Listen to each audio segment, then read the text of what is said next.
Carl Jung said that everything that is not made conscious appears in our life as fate. Welcome to the shadow of marriage.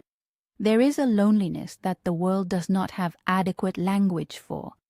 Not because it is rare, it is in fact extraordinarily common, present in millions of homes on every continent, in marriages that look functional and marriages that look happy and marriages that look, from the outside, like exactly what a good life is supposed to include. It is common in the way that invisible things are always more common than the visible ones.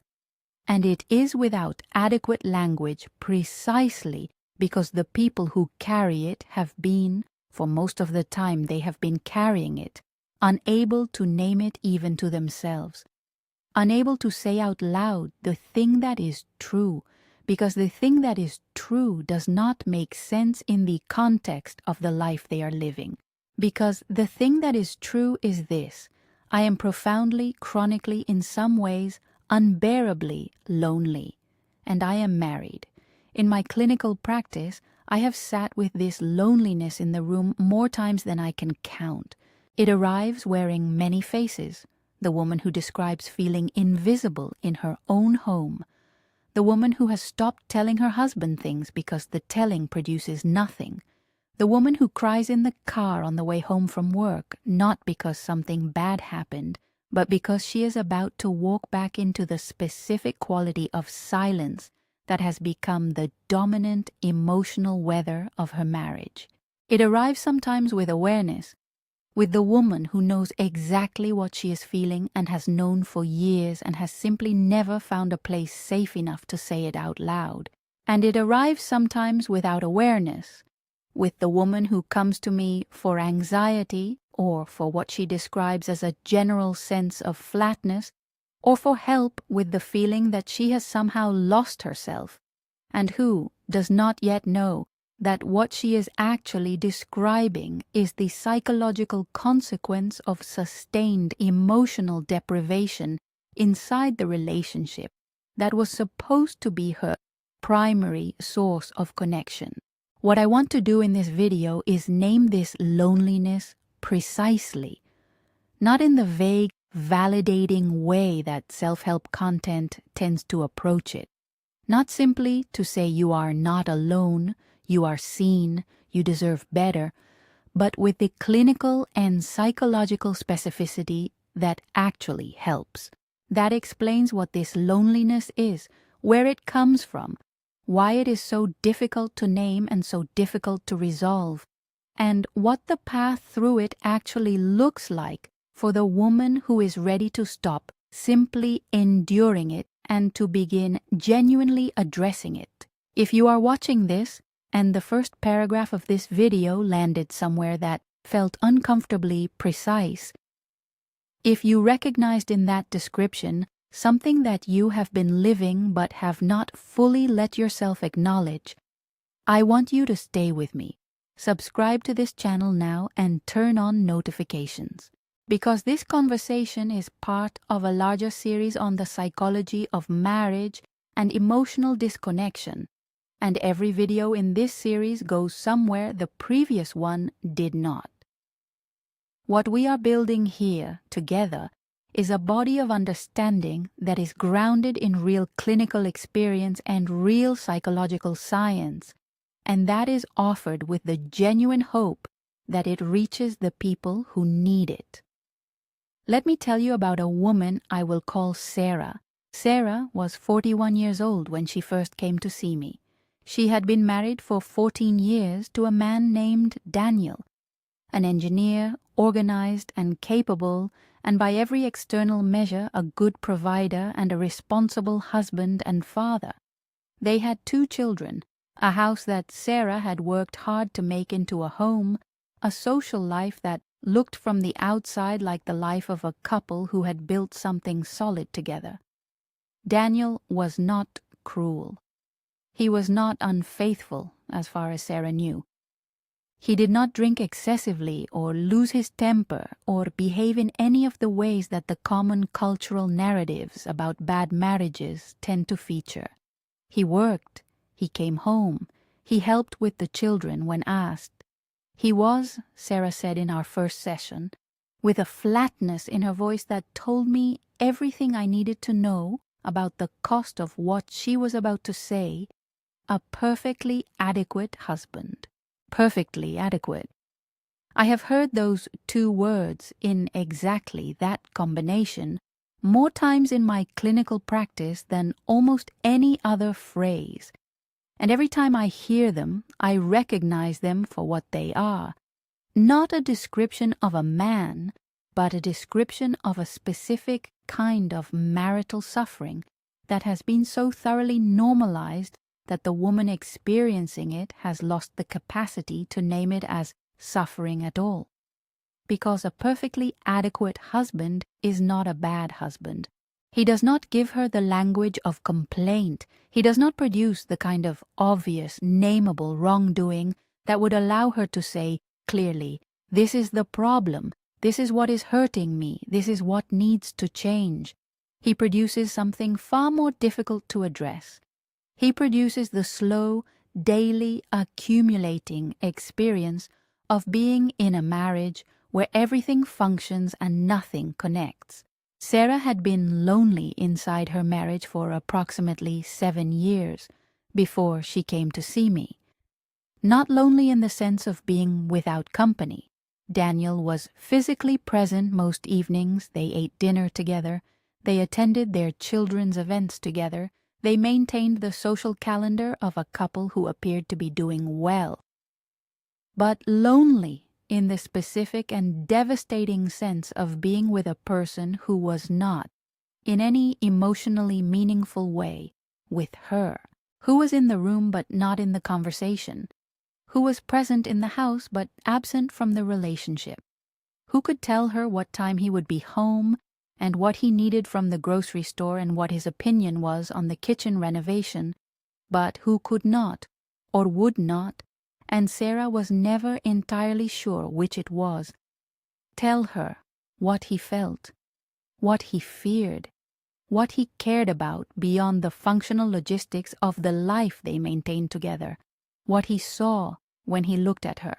This is the loneliness I am describing, not the absence of a person, the absence of a person's inner life from the relationship that is supposed to be the primary place where inner lives meet.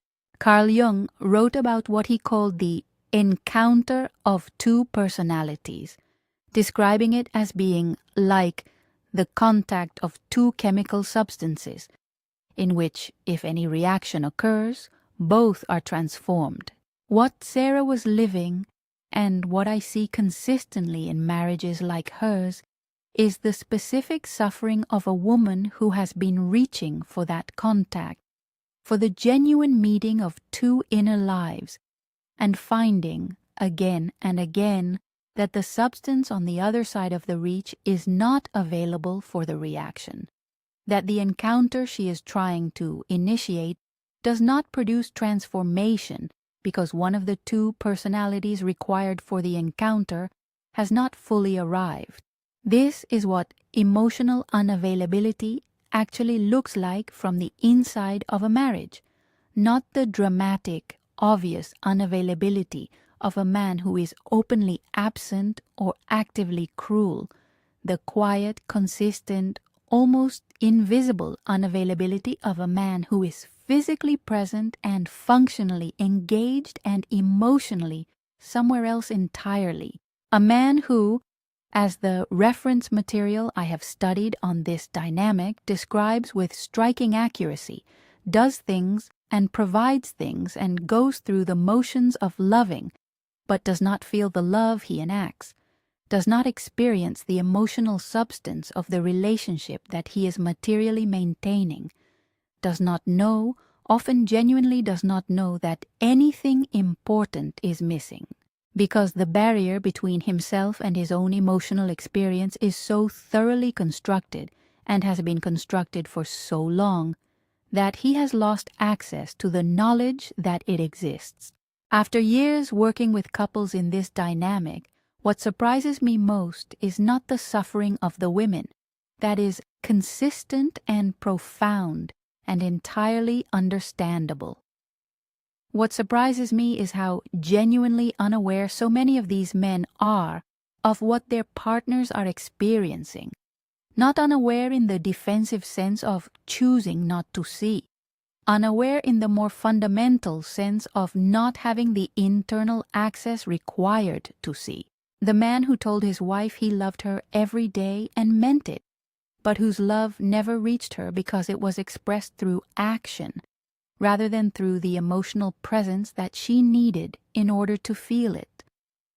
The man who thought his marriage was fine until it ended, because the signals his wife had been sending, the withdrawal, the quiet, the gradual retreat into herself, were signals he did not have the emotional vocabulary to read. This is the clinical reality of what researchers and therapists call emotional unavailability or emotional disconnection in marriage.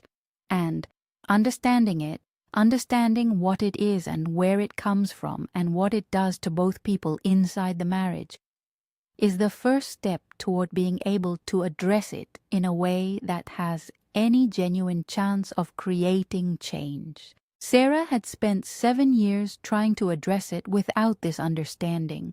She had tried talking more, initiating more conversations, asking more questions, creating more opportunities for the kind of emotional exchange she was hungry for. She had tried talking less, pulling back, hoping that her withdrawal would register and produce in Daniel some recognition that something was wrong, some move toward her. She had tried being more direct, telling him explicitly that she felt disconnected, that she needed more from him, that something in the marriage was not working for her. And she had tried being less direct, hinting, suggesting, hoping he would arrive at the understanding without being guided there.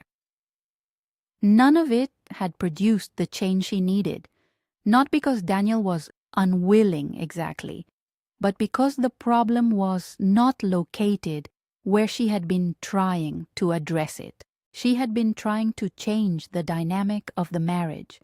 The dynamic of the marriage was a symptom. The source was somewhere deeper. There is a layer beneath this that almost no one identifies until they have spent real time inside the clinical reality of emotional disconnection. And it is the layer that changes everything when it finally becomes visible. Because the question most women ask about a husband like Daniel is some version of why? Why won't he let me in? Why can't he be present with me? Why is he able to be warm and engaged with friends, with colleagues, with the children on his good days, but not with me, not in the intimate space of our marriage where I need him most? And the honest clinical answer to that question is not what most women expect. It is not that he doesn't love her. It is not that he is withholding deliberately. It is not that he has made a conscious choice to keep her at a distance. The honest clinical answer is that he cannot access what she is asking for. Not from her specifically, but in general.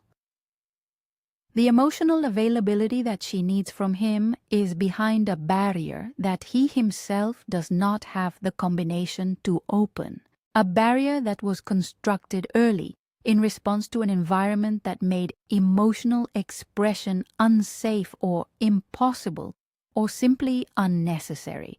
A barrier that has been in place for so long that he has organized his entire psychological life around it, has developed a persona of competence and capability and forward-moving functionality precisely because that persona does not require access to the territory behind the wall. This is where John Bowlby's attachment theory becomes essential.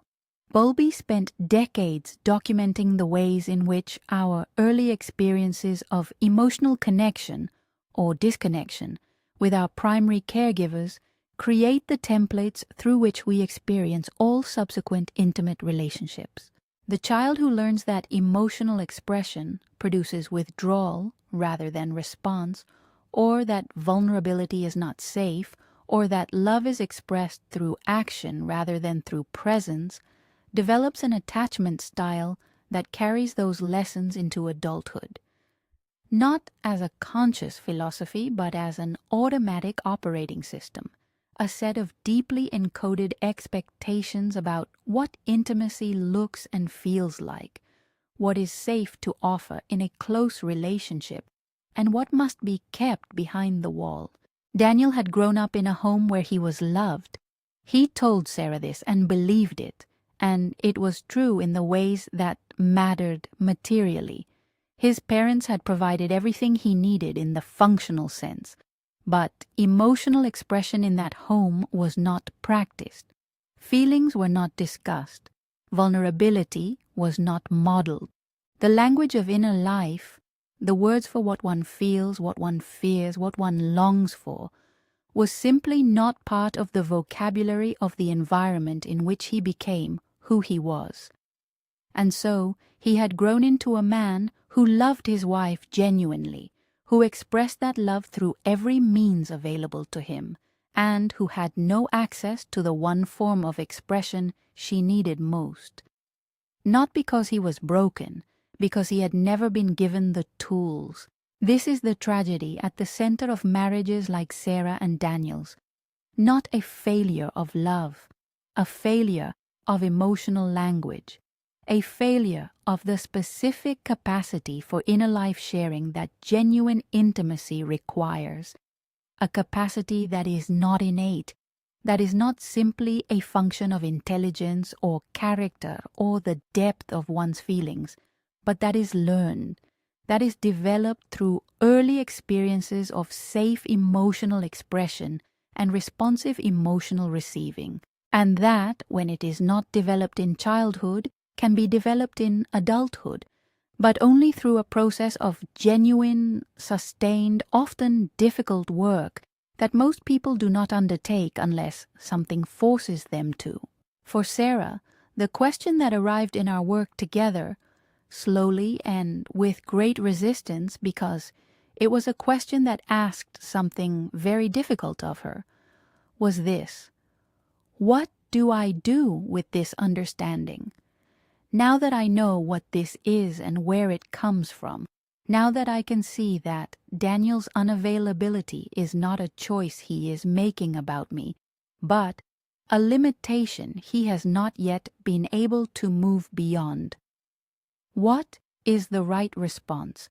Do I stay? And if I stay, how do I stay in a way that does not continue to cost me everything? Do I go? And if I go, how do I grieve what I am leaving without losing myself in the grief? And is there a third possibility, a way of being in this marriage that is neither the ongoing endurance of what has been nor the abandonment of everything that has been built, that requires something new from both of us? These are not simple questions. They are not questions with universal answers. And I want to be honest about that, because one of the things I most consistently resist in the clinical room, and that I want to resist here, is the tendency to offer a single narrative about what a woman in Sarah's situation should do. The right answer for Sarah was not the right answer for every woman who has sat across from me with the same essential story. What was right for Sarah depended on Sarah, on her specific history, her specific values, her specific assessment of what Daniel was capable of, and what she herself still had available to bring to the work of repair. What I want to offer instead of a single answer is something more useful, an honest account of what the work of addressing this loneliness actually requires. From her, from him, from both of them together, if they choose to try, and what it looks like when it works, and what it looks like when it doesn't, and what remains possible in either case. If you have been sitting with this video and recognizing Sarah's loneliness as your own, if the description of a marriage where everything functions and nothing connects has named something you have been living without having words for. I want you to know that the ebook that accompanies this channel was built for exactly this moment. It contains a structured framework for understanding the specific form of emotional disconnection that is operating in your marriage. Not in general terms, but in the specific, practical, actionable terms that allow you to see clearly what you are dealing with and what addressing it actually requires. The link is in the description. I will come back to it. But right now, stay with me. Because we have named the loneliness and we have begun to understand its source. And what comes next is the part that almost no one talks about, the part that sits beneath the disconnection and beneath the loneliness, and that, when it is finally seen clearly, makes everything else possible to address. What sits beneath the loneliness, beneath the specific, daily, accumulated suffering of a woman who is emotionally starving inside a marriage that looks functional from the outside, is something that took me years of clinical practice to understand with the precision that I now bring to it. And it is this: the loneliness of the emotionally unavailable marriage is not simply the absence of connection. It is the active, ongoing experience of reaching for connection and finding nothing there. And that distinction between absence and repeated failed reaching is psychologically critical, because absence over time produces grief, but repeated failed reaching produces something far more destabilizing. It produces self-doubt. It produces the slow, insidious erosion of a woman's confidence in her own needs. It produces the question, asked first occasionally and then with increasing frequency and finally as a kind of permanent background noise, of whether what she is asking for is too much, whether the hunger she feels for genuine emotional presence is reasonable, whether other women feel this way, or whether she is, as the silence of her marriage sometimes seems to suggest, simply asking for something that does not exist in the form she imagines it. This is what I call the secondary wound of the emotionally unavailable marriage. The first wound is the deprivation itself, the hunger that is not fed, the reaching that finds nothing, the inner life that goes unwitnessed. The second wound is what that deprivation does to a woman's relationship with her own needs over time. Because a need that is consistently unmet does not stay clean. It does not remain simply a need, clearly felt and clearly expressed. It begins to accumulate shame. It begins to feel in the specific way that unmet needs in intimate relationships always eventually begin to feel, like evidence of something wrong with the person who has the need rather than with the environment that is failing to meet it. Sarah described this to me in a session about 3 months into our work together, in a way that I found both clinically precise and personally devastating to hear. She said, "I have spent years trying to figure out what is wrong with me, that I cannot be satisfied with what I have. Because what I have is not nothing. What I have is a man who is here, who provides, who is kind in his way, who has never betrayed me in any of the obvious ways. And I keep feeling this hunger that he cannot fill. And I keep wondering whether the hunger itself is the problem, whether I would be happier if I could just stop wanting what he cannot give me." I want to stay with what Sarah just described for a moment, because it contains one of the most important clinical insights I can offer about this particular form of marital suffering. The self-questioning she is describing, the wondering whether the hunger itself is the problem, is not a sign of psychological fragility or unreasonable expectation. It is a completely predictable response to sustained emotional deprivation in an intimate relationship. It is what happens when a legitimate need goes unmet for long enough that the person with the need begins to experience the need itself as the source of their suffering rather than the environment that is failing to meet it. And it is, I want to say this clearly, wrong. The hunger Sarah feels is not the problem. The hunger Sarah feels is the accurate perception of a real deficit, the need for genuine emotional presence in an intimate partnership, for the felt experience of being known, being seen, being in contact with another person's inner life, rather than simply their functional presence, is not an unreasonable demand or a sign of emotional neediness or evidence of some personal insufficiency. It is one of the most fundamental human needs that exists. John Bowlby spent his life documenting its biological and psychological foundations. The research on attachment is unambiguous. We are wired for emotional connection. We do not thrive without it, and the absence of it, sustained over years, produces predictable and serious psychological consequences, not because something is wrong with the person experiencing the absence, but because something essential is genuinely missing. The reason I spend time on this in the clinical room, and the reason I am spending time on it here, is that the secondary wound, the shame around the need, the self-questioning about whether the hunger is reasonable, is often the first thing that needs to be addressed before any other work becomes possible. Because a woman who believes that her need for emotional connection is the problem will not allow herself to address the real problem.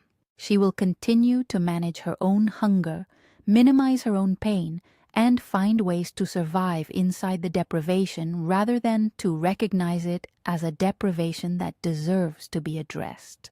There is something else here that almost no one identifies, a layer that sits beneath even the secondary wound, and that, when it is finally brought into consciousness, shifts the entire landscape of what is possible.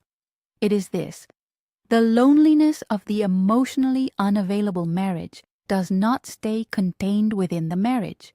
It spreads. Slowly and without announcement, it begins to color everything: the woman's relationship with her own emotions, her capacity for joy, her sense of her own worth, her ability to be present in other relationships and other areas of her life.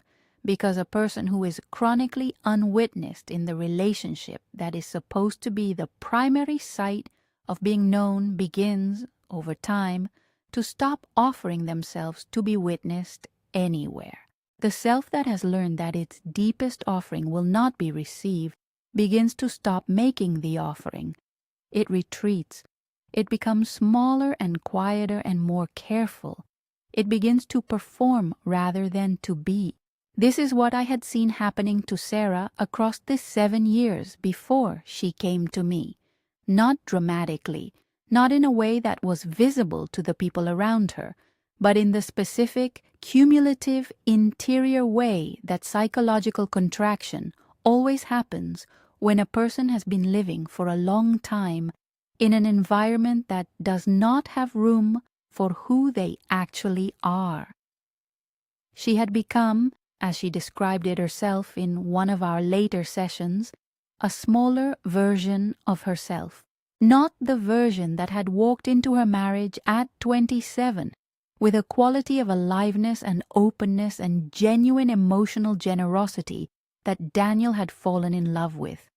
A version that had learned through years of reaching and not finding to keep the most alive parts of herself somewhere private, somewhere safe, somewhere that was hers alone, because it had become clear to her that the person who was supposed to be the primary guardian of those parts was not capable of holding them.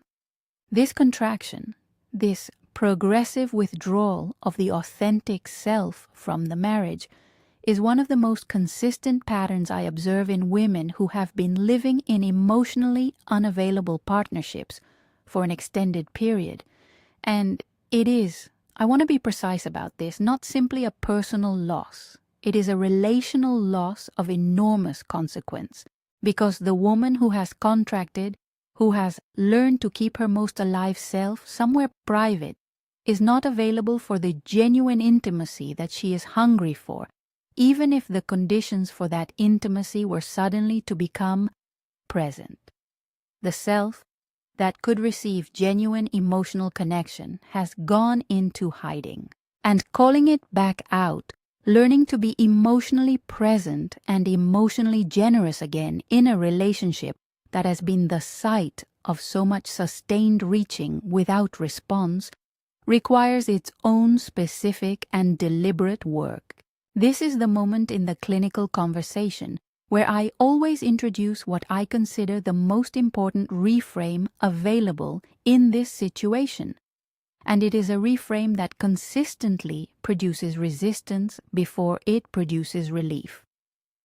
The reframe is this: the work of addressing the loneliness of the emotionally unavailable marriage is not primarily the work of changing him. It is the work of returning to yourself.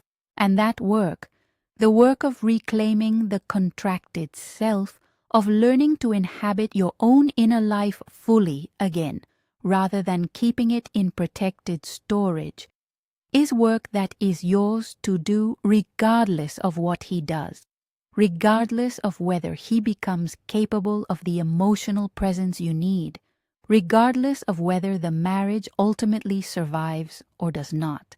I want to be clear about why I frame it this way, because I know it can sound like a relinquishing of legitimate expectation, like I am asking the woman who has been starved of connection to stop expecting to be fed.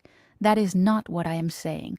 What I am saying is that the return to yourself, the reclamation of the contracted self, the restoration of full presence in your own inner life, is not contingent on him.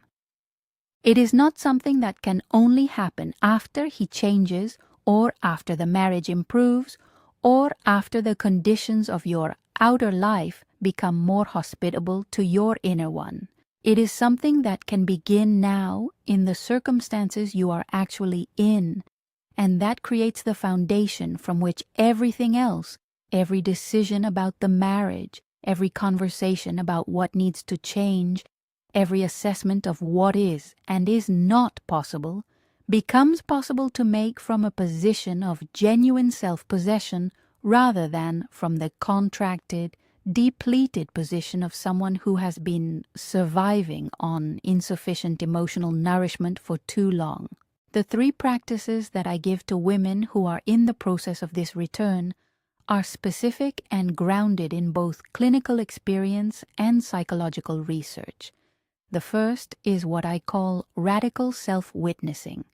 This is the practice of treating your own emotional experience with the quality of attention and care that you have been hoping your husband would bring to it, of noticing what you feel, not what you think you should feel, not what would be reasonable to feel, but what you actually, in this moment, in your body, feel, and recording it, writing it down in a private place without editing and without the self-questioning that has become habitual. The purpose of this practice is not cathartic, though it can be. It is the practice of restoring to yourself the experience of being witnessed, initially by yourself, which is always the most important witness, after years of having that experience consistently absent. The second practice is what I call the appetite inventory.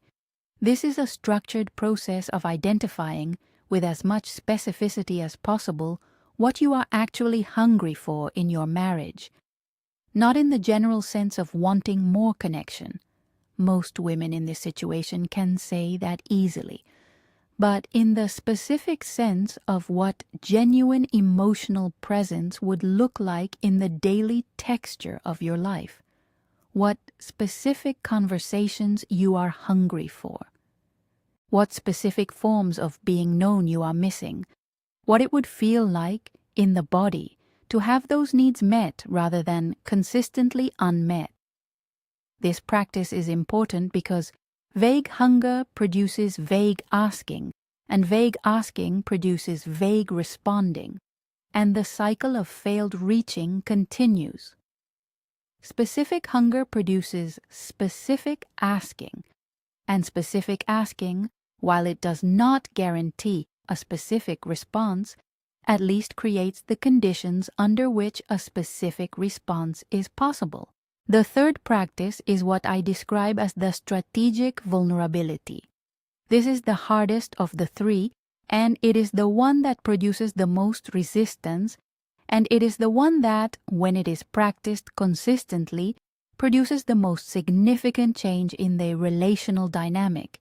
It is the practice of choosing, deliberately and with full awareness of the risk involved, to offer something real, to bring something of your actual inner life, not a complaint, not a demand, not a summary of what is wrong, but something genuine and specific and emotionally honest, into a moment with your husband, and to see what he does with it, not with the expectation that he will immediately produce the response you need, but with the intention of interrupting the pattern of performance and managed distance that has become the default mode of your interaction, and of creating, however briefly and however imperfectly, a genuine opening. This is the practice that Sarah found most difficult and most transformative.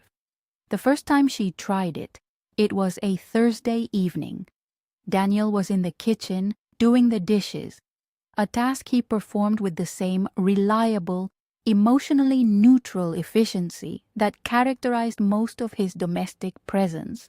Sarah came and stood near him and said, without preamble, and without the careful management that had characterized most of her communication with him for years, "I had a moment today that I keep thinking about.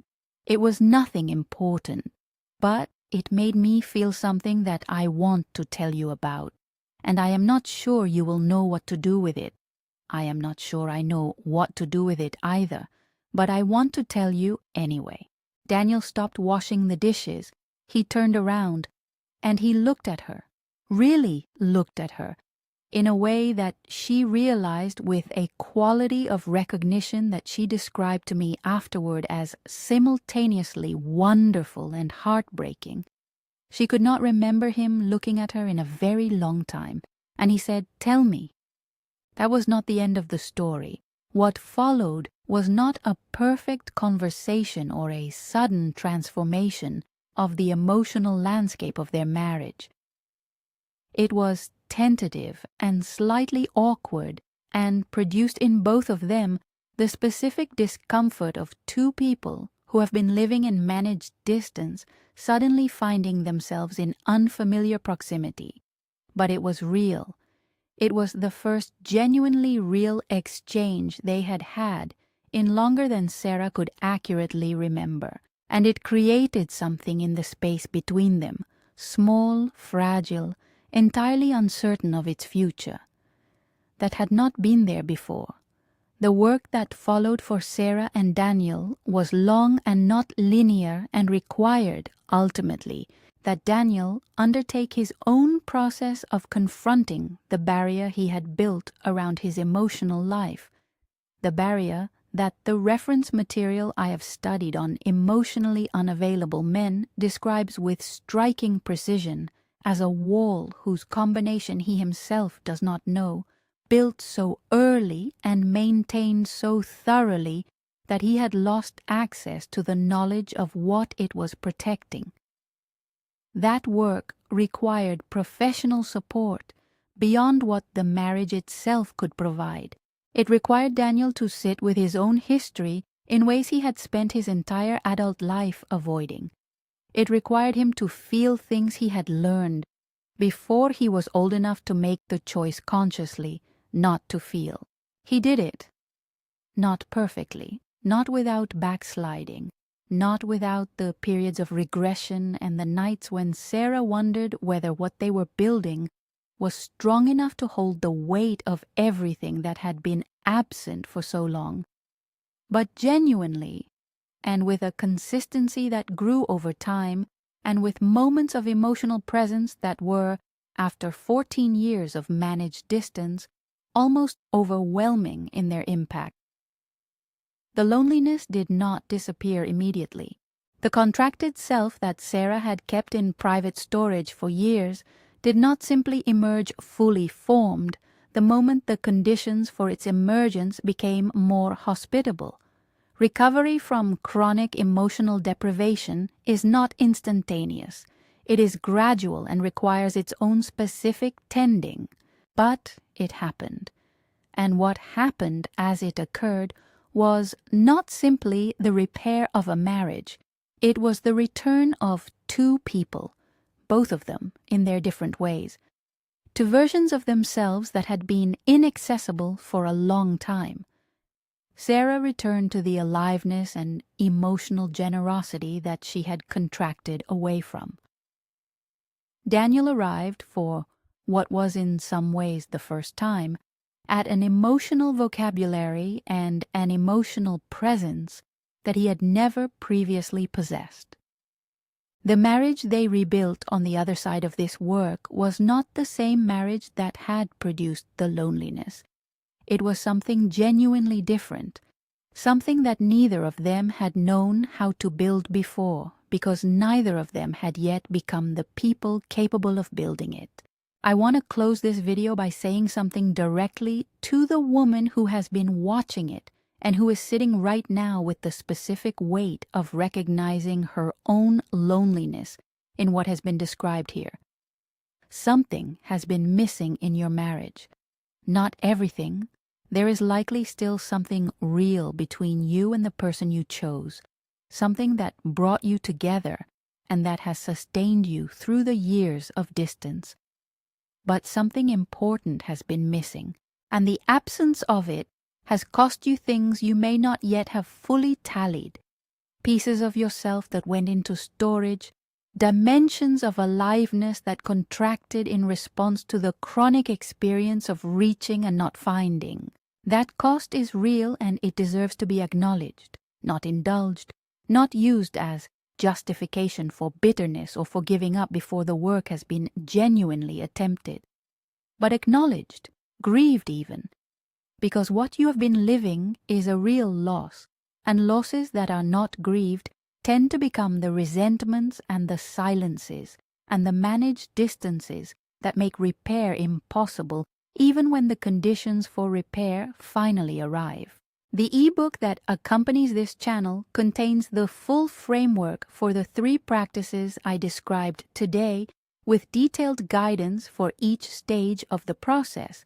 It contains a structured approach to the conversation that Sarah had in the kitchen, the strategic vulnerability practice, with specific language that makes it possible to open a genuine exchange without triggering the defensive patterns that have developed over years of distance.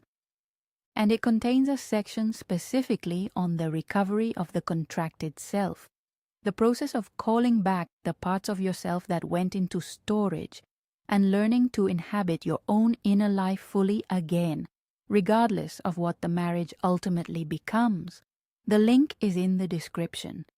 This is the next step for the woman who is ready to move from surviving the loneliness to genuinely addressing it. Subscribe to this channel and turn on notifications, because this series continues and every video goes somewhere the last one did not. You deserve a space where the things that are hardest to name are named with honesty and with care, where the loneliness that has no adequate language is given the language it deserves, where the hunger that you have been told is too much is recognized as the completely legitimate, entirely human, psychologically grounded need that it is. Jung believed that the greatest burden a child must bear is the unlived life of the parent. I would extend that insight into marriage and say that one of the greatest burdens a marriage must bear is the unfelt inner life of the partner who has learned not to feel. The shadow of the emotionally unavailable marriage is not only the loneliness of the woman who is reaching, it is also the unlived emotional life of the man who built the wall. And bringing both of those things into the light, which is always the work in Jungian terms of genuine psychological maturity, is the only path to a marriage that is not merely functional but genuinely alive. Your story does not have to continue the way it has been going. The loneliness that only married women understand does not have to be the permanent weather of your interior life. The contracted self that has been waiting in storage is still there, still yours, still alive, still capable of the full presence and the genuine connection that you have been hungry for.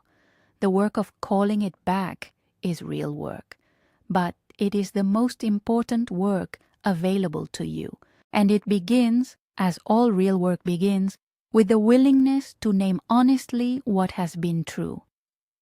Welcome to the shadow of marriage, and welcome to the beginning of something different.